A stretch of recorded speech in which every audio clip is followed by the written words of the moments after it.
Hari Kamis kemarin bisa jadi hari yang penuh kejutan berselimut teka-teki mengutas sidang perdana Jennifer Dunn. Ya, hari Kamis kemarin untuk pertama kalinya sidang kasus narkoba Jennifer digelar di Pengadilan Negeri Jakarta Selatan. Uniknya meski sempat mengumbar wajah sendu ketika memasuki beranda Pengadilan Negeri Jakarta Selatan, tapi toh begitu memasuki sel menunggu sidang berlangsung, Jennifer yang mengenakan kemeja putih mendadak kembali ceria mengutas senyum ketika berdiskusi dengan tim pengacaranya. Teka-teki pun kian mencuat ketika Jennifer kembali memasang wajah sendu memasuki ruang persidangan menyisakan tanda tanya.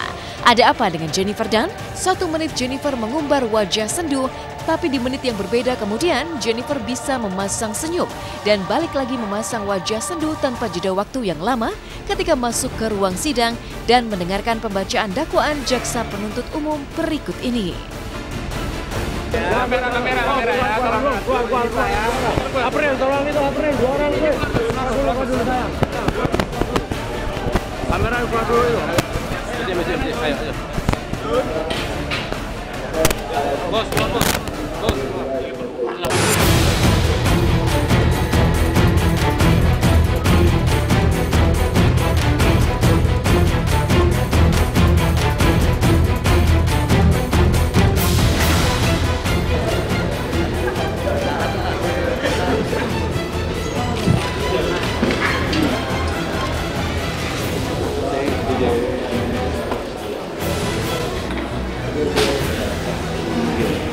Untuk lebih jelasnya, saudara dengarkan surat dakwaan. Silakan. Kejaksaan Negeri Jakarta Selatan untuk keadilan surat dakwaan register perkara PDM 215 JKT SST 03/2018 identitas terdakwa atas nama Jennifer Dunn SJJ binti Howard. Kejutan pun kian mencuat ketika dakwaan pasal yang ditujukan kepada Jennifer dibacakan oleh jaksa penuntut umum. Sempat digadang-gadang mendulang ancaman hukuman penjara tanpa kesempatan rehabilitasi karena sudah 3 kali tertangkap dan tersandung kasus narkoba. Tapi faktanya, kemarin selain ditimpakan 3 pasal, yaitu pasal 127, pasal 132, dan pasal 114 tentang narkotika, tapi Jennifer mendapatkan kesempatan direhabilitasi. Uniknya menghadapi dakwaan dengan 3 buah pasal dan kesempatan rehabilitasi, Jennifer dan pihak pengacaranya sontak tidak melakukan perlawanan dengan tidak mengajukan eksepsi alias tidak menolak dakwaan jaksa penuntut umum. Akan yang bersangkutan tidak terindikasi terlibat dalam jaringan peredaran gelap narkotika. Oleh sebab itu, terdakwa Jennifer Dunn direkomendasikan dapat mengikuti rehabilitasi guna mendapatkan pengobatan dan perawatan dalam rangka pemulihan baik secara medis maupun sosial di lembaga rehabilitasi yang ditunjuk oleh pemerintah. Perbuatan terdakwa sebagaimana tersebut di atas diatur dan diancam pidana dalam pasal 127 ayat 1 huruf A Undang-Undang RI Nomor 35 Tahun 2009 tentang narkotika. Jakarta 15 Maret 2018 penuntut umum menolak pasal ini. Demikianlah. Sudah terdakwa sudah dengar, sudah paham. Untuk memberikan kesempatan saudara untuk menyikapi surat dakwaan saudara konsultasi dengan penasihat hukum saudara. Oke. Kami tidak mengajukan eksepsi sehingga demikian bisa teruskan dengan saksi. Baik, penasihat hukum supaya di persidangan penundaan ini dipandang sebagai panggilan resmi, sidang ditunda dan ditutup.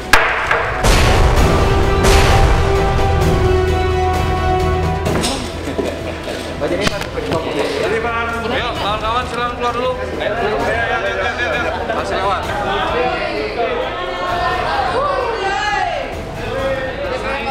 Tadi dakwaan yang dituduhkan kepada klien kami itu ada 3 pasal, 114, 127, dan 132 Undang-Undang Narkoba. Oh ya, jadi tadi kita tidak mengajukan eksepsi atau bantahan terhadap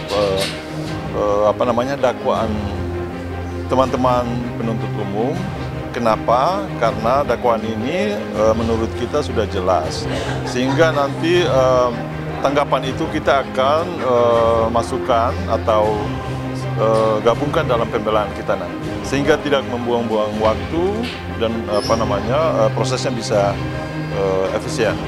Cuma secara manusiawi pasti ada hal-hal yang nervous ya, tadi termasuk nervous. Tak pelak, teka-teki pun mencuat. Diberondong dakwaan dengan 3 buah pasal, salah satunya pasal 114 tentang narkotika yang mengandung ancaman hukuman maksimal 20 tahun penjara. Benarkah Jennifer Dunn dan pihaknya lega karena mendapatkan kesempatan rehabilitasi dan bukannya jeruji penjara hingga langsung tidak mengajukan eksepsi? Entahlah, yang jelas meski sang pengacara sempat menggambarkan kondisi Jennifer yang gugup jelang sidang, tapi toh nyatanya Peter L., pengacara Jennifer, tidak mengelak jika Jennifer memang sempat mendapatkan perawatan kecantikan saat berada di sel tahanan dan tertangkap kamera hingga membuat publik geger mengutas tanya. Benarkah ada unsur perlakuan istimewa sehingga tidak hanya sekali, tapi lebih dari 2 kali Jennifer yang berstatus sebagai tahanan narkoba tertangkap basah mengutas pose santai bahkan melakukan perawatan kecantikan di dalam tahanan? Ya cuma krimbat terus aduh itu istilah apa? Ya facial kayak gitu, krimbat facial aja sih. Tapi itu terbatas, bukan seperti salon yang ada di mana-mana yang kalau perawatan pribadi mungkin iya ya, tapi kalau datangin dokter nggak ada loh. Ya, kalau di Rutan Bambu nggak ada perawatan. Tadi sudah dikonfirmasi itu foto yang beredar itu foto yang lama. Sebelum di Pondok Bambu. Sebelum di Pondok Bambu. Dan itu sudah mendapat teguran ya. Tidak diulangi lagi. Benarkah ada perlakuan istimewa di balik kasus narkoba Jennifer Dunn? Butuh waktu untuk memastikannya. Yang jelas, Sarita Abdul Mukti, istri sah Faisal Haris yang kini tak tahan lagi sehingga mantap berniat untuk cerai, bahkan menguak sebuah pengakuan mengejutkan bahwa Faisal Haris nyaris setiap malam mengunjungi Jennifer di tahanan menjulang katanya. Mungkinkah karena kerap mendapatkan kunjungan malam dari Faisal di tahanan, Jennifer jadi rajin melakukan perawatan kecantikan, bahkan ketika berada dalam tahanan yang lazimnya dibuat untuk mengurung terdakwa dan bukannya untuk menjadi tempat bersantai. Sebuah teka-teki yang tak bisa dijawab oleh sikap Jennifer Dunn yang kerap berubah. 1 menit bisa mengutas senyum ketika berada di ruangan sendiri bersama sang pengacara. Di menit kemudian, Jennifer bisa memasang wajah serius penuh pose merenung sedih di hadapan kamera. Ada apa dengan Jennifer? Mungkinkah sikap sedih yang diumbar Jennifer di balik mobil tahanan berikut ini hanyalah sebuah drama belaka? Lanjutin Faisal berapa kali? Kasih jalan. Baik. Awas, jatuh. Puas gak sih kalau sidang perdana? Yang perdana kayak gini?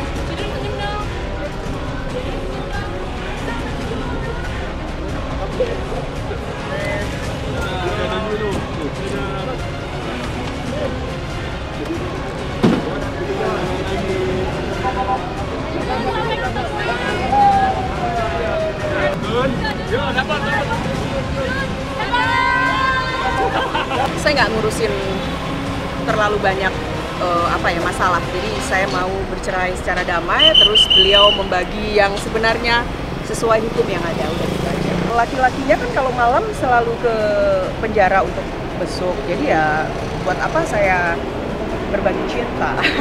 Sekarang sudah tidak satu rumah, mungkin 15 hari yang lalu sudah fix tidak satu rumah lagi. 1 bulan yang lalu, ya sempat telepon, video call gitu aja. Tapi ya sekarang sudah enggak lagi. Saya mau bersahabat sama beliau, tapi kalau beliau memblok nomor handphone saya kan ya saya mau hubungin gimana gitu. Jadi ya sudah saudara.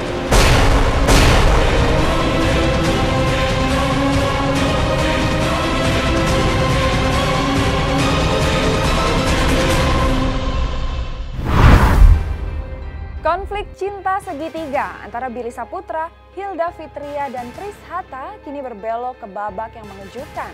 Setelah menjalani sidang pembatalan nikah pada hari Kamis kemarin, Hilda tetap membantah pernikahannya dengan Chris Hatta, meski Chris nyata-nyata menguak video prosesi ijab kabulnya dengan Hilda. Tapi mengapa Billy Saputra yang biasanya terbuka, kini jadi sering mengutas jurus menghindar?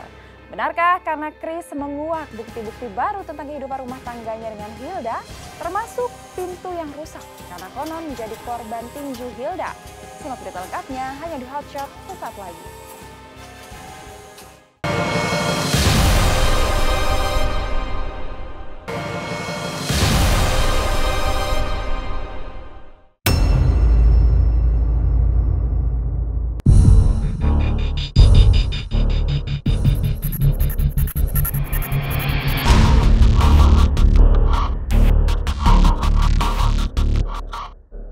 Mengaku tak pernah menikah dengan Chris Hatta hingga didukung penuh oleh Billy Syahputra kekasihnya, drama percintaan Hilda Fitria tampaknya masih jauh dari kata usai. Sidang gugatan pembatalan pernikahan yang diajukan Hilda masih terus digelar. Kemarin Pengadilan Agama Bekasi kembali menggelar sidang yang hanya dihadiri oleh kuasa hukum tanpa Chris Hatta maupun Hilda Fitria sendiri sebagai penggugat. Chris Hatta yang sudah memperlihatkan video akad nikahnya dengan Hilda Fitria di tahun 2015 lalu siap membuktikan bahwa pernikahan mereka benar-benar terjadi pada sidang tanggal 19 April mendatang. Lantas seperti apa pihak Hilda menanggapi bukti video akad nikah hingga kesiapan pihak Chris Hatta menghadirkan saksi wali nikah di ruang sidang? Sudah siap?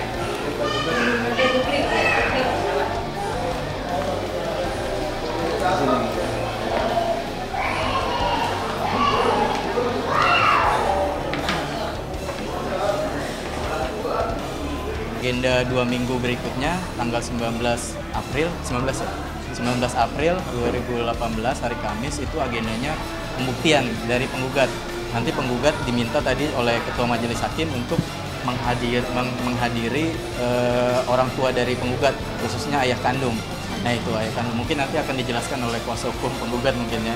Tapi kami informasikan ya kami menunggu gitu kan karena kan saudari penggugat ini kan ayah kandungnya memang orang asing kan. Nanti kami pun akan menghadirkan saksi. Ketika kami diminta untuk menghadirkan saksi, kami akan menghadirkan saksi penghulu. Yaitu penghulunya wali hakim yang menikahkan Chris sama Hilda waktu nikah siri. Bisa bilang bahwa itu beneran atau enggak. Karena saya juga nggak bisa bilang bahwa itu pernikahan atau bukan. Gitu loh. Nanti itu kan yang beredar di luaran. Kalau saya hanya bisa mengomentari apa yang berada dalam sebagai fakta-fakta persidangan, fakta-fakta hukum. Ketidakhadiran Chris Hatta di ruang sidang tak membuyarkan tekadnya untuk membuktikan bahwa pernikahan itu memang terjadi. Selain video akad nikah, Chris Hatta juga membongkar bahwa Hilda pernah tinggal bersama dirinya selama kurang lebih hampir 2 tahun pasca mereka menikah pada 2015 silam. Chris yang mengaku kerap terlibat pertengkaran dengan Hilda dan menyebut Hilda memiliki sifat temperamen, memperlihatkan pintu kamar hingga pintu lemari yang diakunya telah dirusak Hilda karena mereka terlibat pertengkaran. Maka seperti inilah Chris Hatta saat memperlihatkan bekas pertengkaran mereka di kediamannya di kawasan Luwinanggung, Bogor. Jadi itu ceritanya adalah waktu awal nikah itu semua pendapatan saya kan saya berikan ke Hilda 100% gitu. Saya berikan dia 100% sampai saya tuh tidak pegang uang sama sekali deh. Cuman kan buat saya kebahagiaan seorang istri itu kan pasti kesuksesan seorang suami juga. Jadi intinya aku harus bahagiakan dulu istriku, baru nanti kesuksesan pasti akan aku gapai jadi lebih mudah. Nah ini terjadi gara-gara Hilda ini salah mengatur keuangan rumah. Aku ingin merubah sistem itu kembali normal, yaitu seorang laki-laki harus mengatur anggaran. Tapi istri paling saya kasih hanya 20% saja. Yang normalnya seperti itu. Nah di saat saya mau mengatur itu kembali ke posisi yang pada umumnya, Hilda tidak terima. Di benak dia kalau saya pegang uang tuh saya akan berbuat yang aneh-aneh. Nah ini adalah buah percecokan antara aku sama Hilda nih. Ini sampai aku pun nggak tahu bagaimana memperbaiki pintu ini. Mau nggak mau mesti ganti daun pintu ya. Ini digebuk. Ini sebenarnya dari banyak tragedi sih. Nggak cuma satu tragedi aja. Ini kan harusnya ada daun pintu nih. Nih, daun pintunya nih. Nih. Ini juga hasil karya dia nih. Mau nggak mau lemarinya harus hancur. Oh. Masa iya cowok pakai tempelan begini kan? Tak hanya bekas pertengkaran, Chris Hatta juga menyebut sejumlah pakaian Hilda masih berada di rumahnya. Dari jaket, baju tidur hingga sejumlah koleksi sepatu wanita yang disebut Chris sebagai milik Hilda masih tersimpan rapi di rumah tersebut. Ini adalah koper Hilda, bukan koperku. Memang dia semua barang-barangnya udah taruh di rumah ini. Kopernya tadi udah dilihat ya, rusak. Nih, ini baju-baju dia nih. Ini adalah baju tidur. Nah ini jaket yang ini kalau jaket ini bisa ngomong dia akan ngomong yang sebenarnya nih. Jaket yang ini nih. Sebenarnya baju-baju yang bagus-bagus tuh udah aku berikan ke orang supaya aku bisa melupakan aja. Dan ini bajunya kategorinya baju yang biasa-biasa aja. Jadi saya nggak mau memberikan ke orang lain kalau kadar bajunya juga kurang bagus gitu. Nah ini dia sepatu Hilda nih. Nah tuh dia suka tipikal yang sepatu yang kayak gini-gini. Nih. No, ada heels ya. Buat apa saya ada sepatu heels di rumah ini? No. Bukti yang kian menegaskan bahwa Hilda pernah tinggal bersama Chris Hatta juga terlihat dari sejumlah foto kebersamaan mereka. Bahkan sejumlah dokumen termasuk tugas-tugas kuliah Hilda masih ada di lemari Chris Hatta. Ini kan Hilda nih. Ini gue. Masa lo nggak kenalin? Ini apa? Foto di mobil.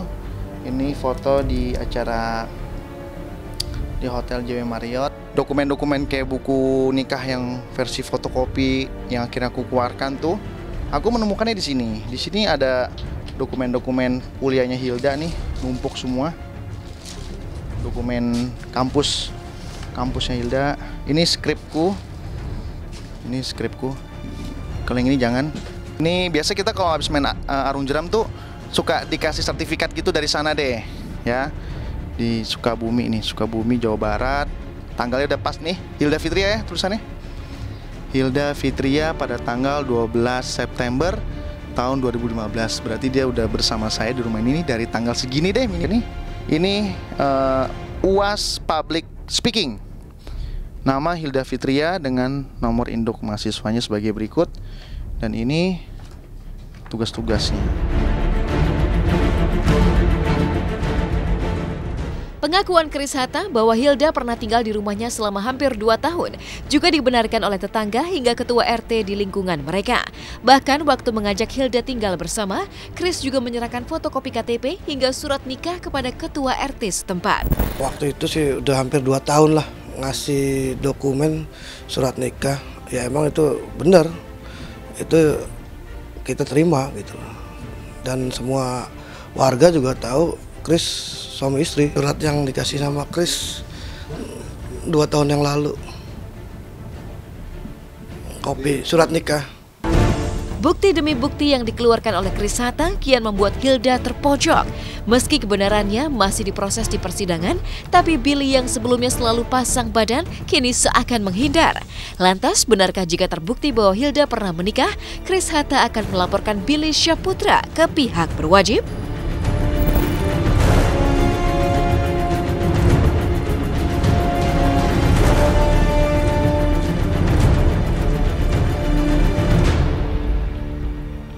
Nanti kami akan buktikan gitu. Untuk pelaporan nanti kami sedang mengumpulkan alat bukti bahwa ini pernikahan benar terjadi. Kami akan melaporkan pihak ketiga itu.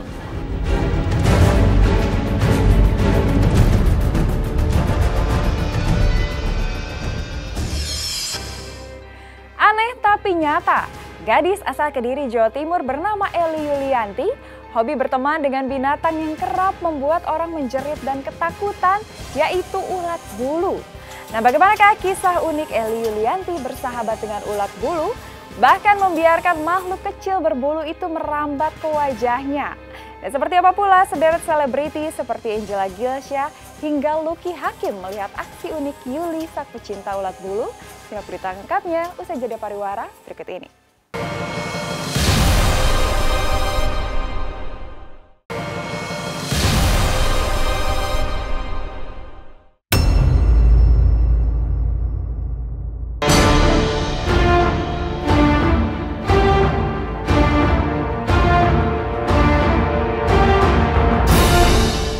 Aneh tapi ini nyata. Baru-baru ini seorang gadis asal Kediri, Jawa Timur bernama Eli Yulianti menggegerkan dunia maya karena aksinya yang nyeleneh menyulut nyali. Bagaimana tidak? Jika kebanyakan orang takut bahkan menjerit ketika berhadapan dengan ulat bulu, tapi Eli justru jatuh cinta dan senang bermanja-manja mesra dengan hewan melata tersebut. Begitu cintanya Eli dengan ulat bulu, sampai-sampai mahasiswi jurusan manajemen itu gemar menaruh ulat bulu jenis apapun ke atas wajahnya, menciptakan pemandangan mengejutkan sekaligus heboh baik bagi para netizen hingga selebriti. Bahkan jajaran selebriti yang hobi memelihara binatang ekstrim seperti Lucky Hakim dan Angela Gilsya pun sukses dibuat salut tapi juga mengekspresikan keterkejutan luar biasa atas keberanian Eli berikut ini.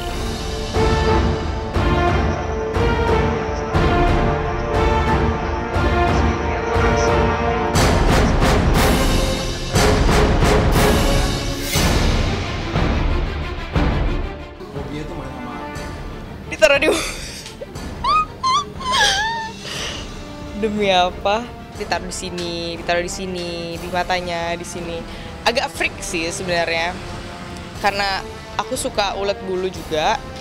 Jadi ya aku suka ngelihatnya, nggak sampai taruh di muka juga gitu loh. Ya selama nggak kenapa-napa ya it's fine-fine aja sih. Ya saya pertama kagum dan heran gitu, kok berani ya gitu. Saya salut lah buat seorang wanita yang berani megang ulet bulu dan main, karena ini kan hobi yang unik, nyeleneh gitu. Bahkan kata tetangga-tetangganya dibilang bahwa wah ini hobi yang bikin heboh. Ya lucu aja sih mas, soalnya kan udah dari kecil, udah dari umur 2 tahun. Enggak semua ulet bulu gatel. Enggak semua ulet bulu itu gatel. Ada yang ada yang nggak gatel, ada yang gatel juga gitu.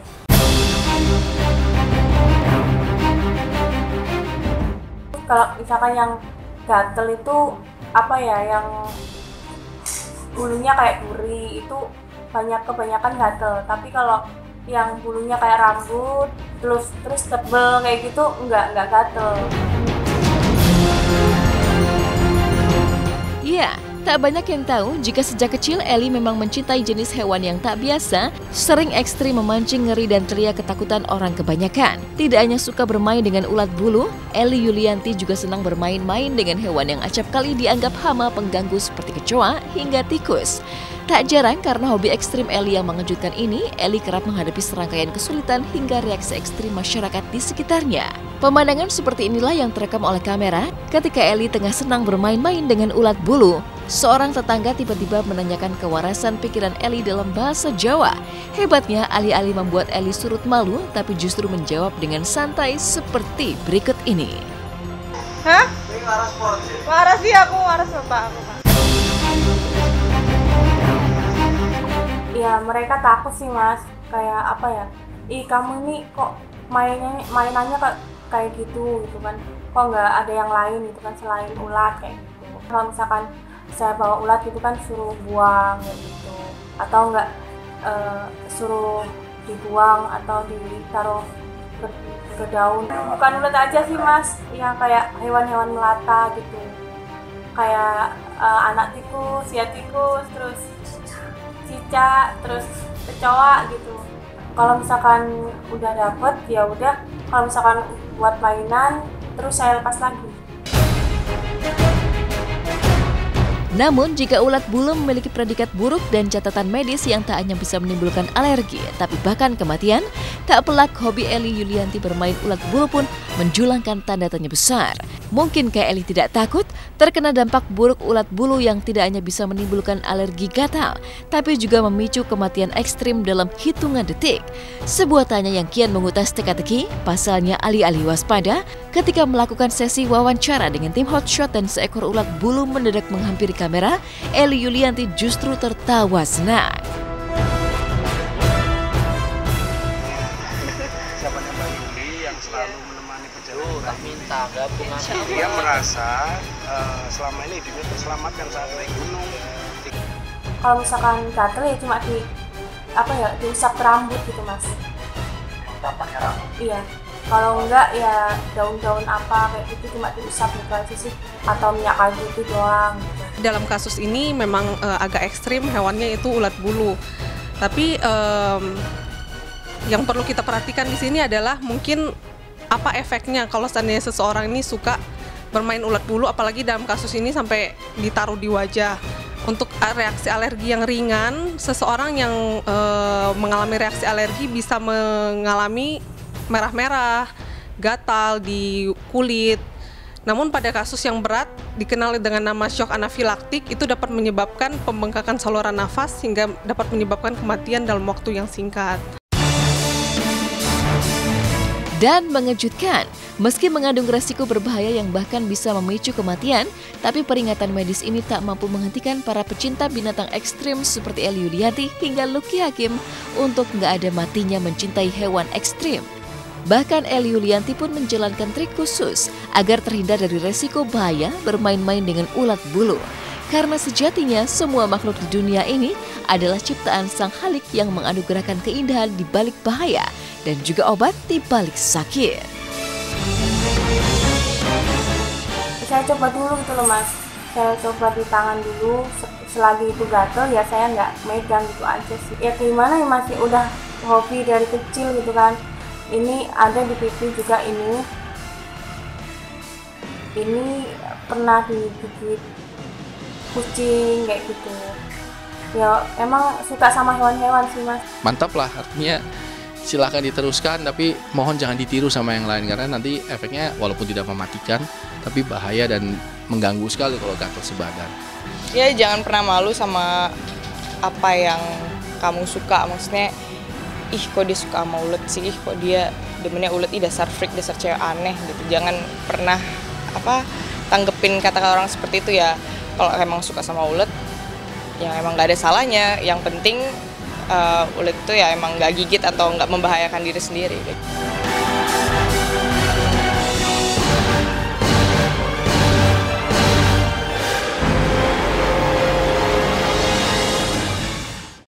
Kita aja belum dipanggil, polisi aja belum ada hubungan sama kita. Ya Allah, Farhad mah orangnya pintar ngomong, dia mah seorang pengacara yang udah mengerti hukum. Apapun dia posting, apapun dia hina orang.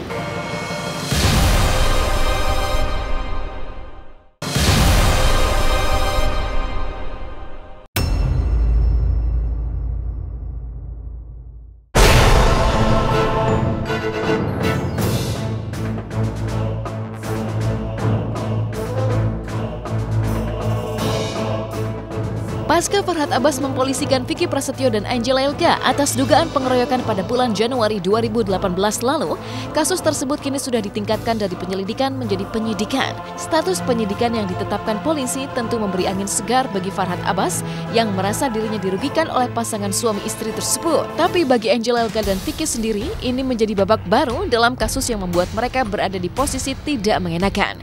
Meski begitu, Angela Elga dan Vicky seolah tak mau risau dan ambil pusing. Dengan santai dan penuh canda, Vicky bersama Angel menanggapi kasus yang dilaporkan Farhad dengan cara tersendiri.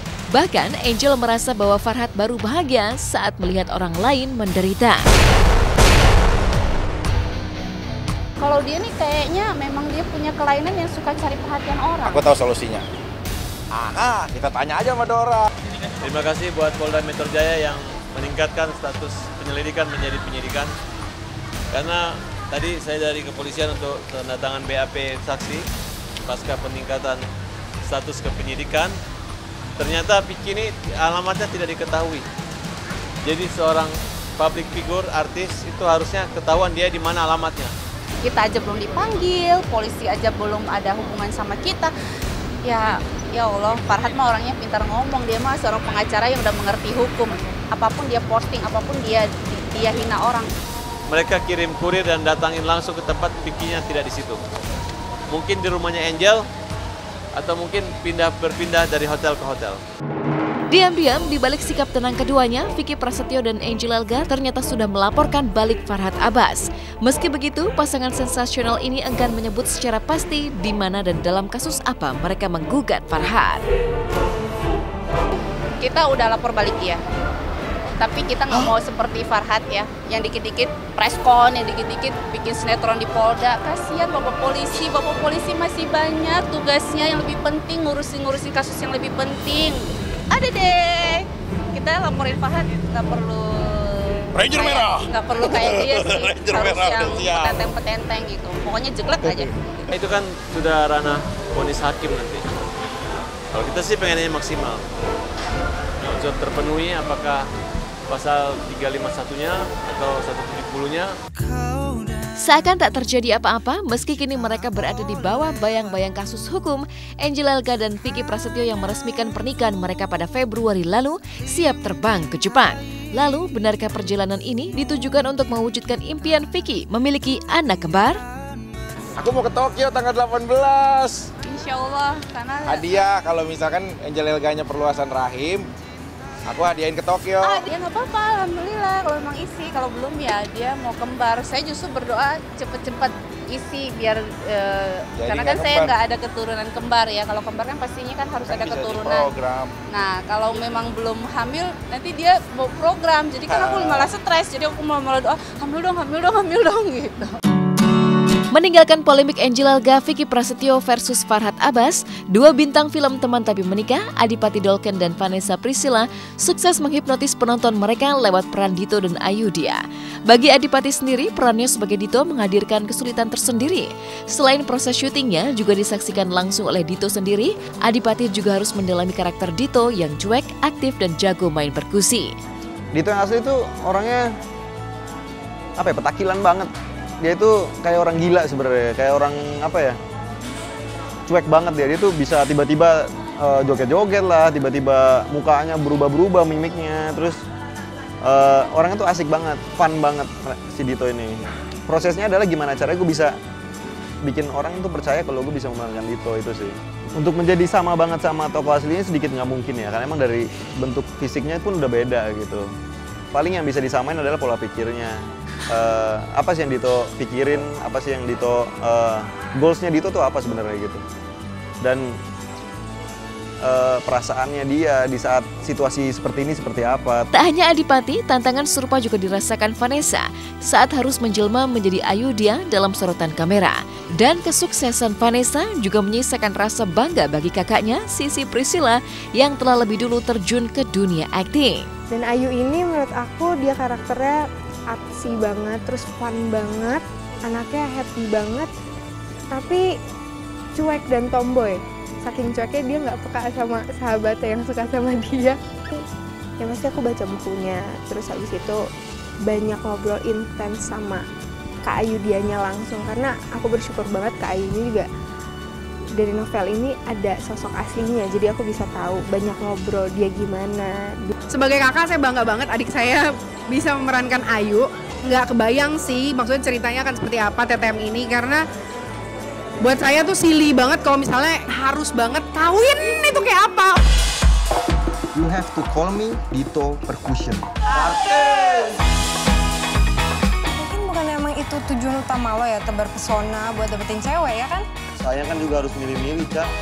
Emangnya nggak capek kayak gini terus? Ya Pak, lo kali 12 tahun ngebet sama gue.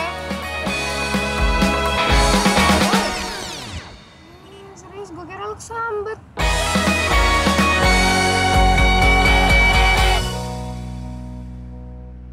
Gelar acara nonton bareng dengan pecinta film di Tangerang, seperti apa keseruan saat Pandji Pragiwaksono dan bintang film Partikelir lainnya hadir di gedung bioskop hingga berfoto bersama para penggemar mereka. Sesaat lagi hanya di Hot Shot.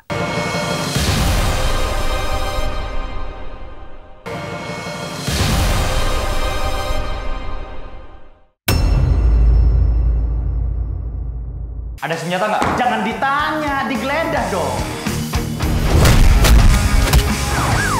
Mundur sekarang!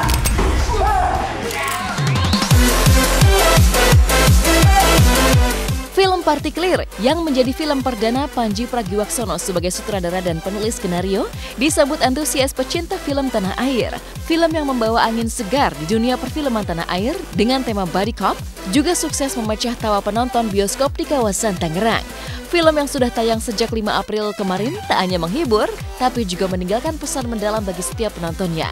Kesan di film ini kian dirasakan oleh penonton di Tangerang saat Pandji dan banyak bintang lainnya hadir langsung menyapa mereka.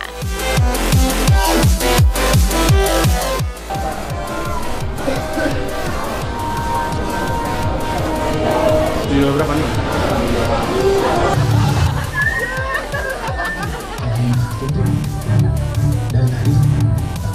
Lagi nanti ketika cerita di sosmed tolong jangan spoiler ya.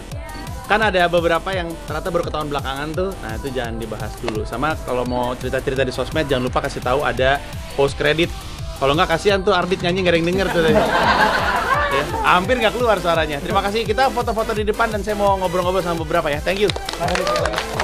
Lucu habis. Ya, kita sampai tertawa terbingkal-bingkal. Nah, ini sengaja istri saya supaya hari ini kita bisa rileks, ya bisa melupakan sejenak beban hidup ini. Ya, mudah-mudahan terus ditonton oleh banyak orang. Selain menyapa penonton bioskop, Panji dan kawan-kawan juga bertukar cerita setelah menonton film Partikelir. Bahkan, Panji yang menyempatkan waktu untuk berfoto bersama hingga menandatangani buku untuk sejumlah penggemar mendapati salah satu penonton yang telah 2 kali menonton film ini.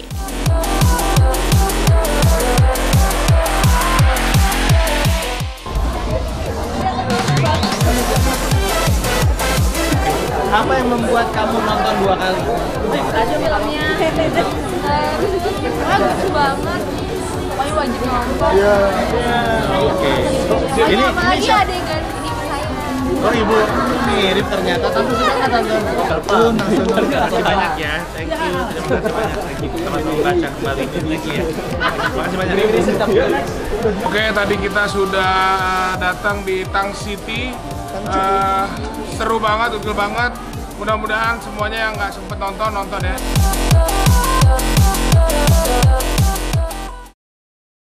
Terkadang kita sulit menemukan kebahagiaan. Bukan karena kebahagiaan itu sulit untuk dicari, tapi hanya karena kita sibuk mengejar apa yang kita mau.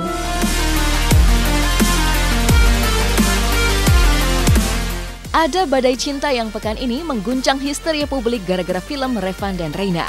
Bagaimana tidak? Sejak tayang serentak di seluruh bioskop Indonesia pada tanggal 29 Maret 2018 lalu, publik seolah dimanjakan oleh aksi parade para pangeran tampan. Pasalnya, film yang dibintangi oleh Angela Gelsha ini tak hanya dihiasi wajah tampan Brian Domani, Kevin Ardilova, Ilham hingga Fahri Muhammad, yang mampu membuai mata dan perhatian penonton tidak hanya dengan akting mereka, tapi juga ketampanan yang memukau. Gue berperan sebagai Bagas. Bagas itu karakternya konyol, konyolnya anak SMA, iseng. Jadi kita punya grup namanya Maling Putang di sini. Isinya Revan, Angga, Bagas, Aldo, sama Ilham. Semua grup SMA pasti ada satu orang ini. Kalau kalian SMA, kalian kantin itu pasti bisa relate lah sama grup Maling Putang itu. Mereka kan temen ya, di sekolah bareng-bareng, kemana-mana bareng, ngerjain orang bareng, bercanda lagi ada guru bareng, jadi kayak keluarga gitu kayak. Sama yang pasti dia itu genit suka godain cewek gitu. Wah, dia itu punya 1001 cara untuk dapetin hati perempuan.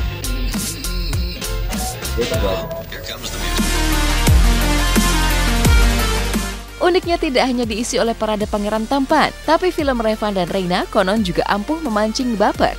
Karena alur filmnya yang tak hanya menyentuh, tapi juga syarat dengan dialog dan adegan romantis yang pastinya mampu membuat siapapun yang menonton melayang membayangkan indahnya cinta di masa muda.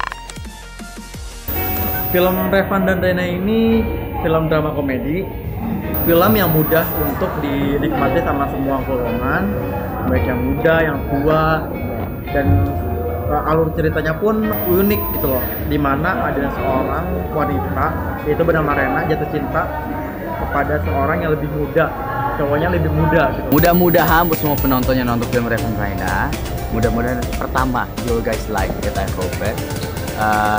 Kedua bisa menjadi pelajaran buat kalian yang mungkin lagi baru pacaran atau ada pacar yang lebih tua dari kalian, dan mudah-mudahan ya bisa diterima aja sama kalian. Terkadang kita sulit menemukan kebahagiaan. Bukan karena kebahagiaan itu sulit untuk dicari, tapi hanya karena kita sibuk mengejar apa yang kita mau, sampai kita lupa bahwa kebahagiaan itu ada di dekat kita. Fabian memang cinta pertamaku. Apa yang lo lihat tadi tuh gak sesuai sama yang lo pikirin. Gue tahu gue bukan Fabian. Ini bukan soal ngerti atau enggak, kan? Ini soal lo di mana saat gue butuh lo.